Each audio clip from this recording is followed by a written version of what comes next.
বাইরে পড়ছে ঝমঝমিয়ে বৃষ্টি।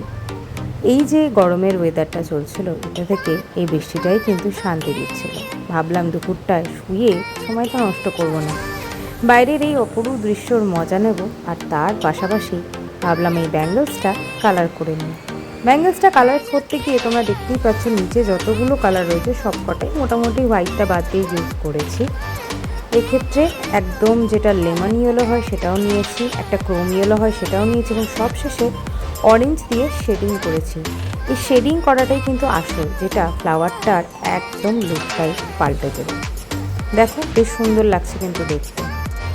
আমি প্রথমে ভেবেছিলাম অমলতাস করব, তো যাই হোক তারপরে এটা করলাম। হয়তো পরে এর মধ্যে রেনু যোগ করে অমলতাসও করতে পারি। তবে এই অমলতাসের কালার টিউটোরিয়ালটা আমার কিন্তু একটু অন্য ধরনের লাগে।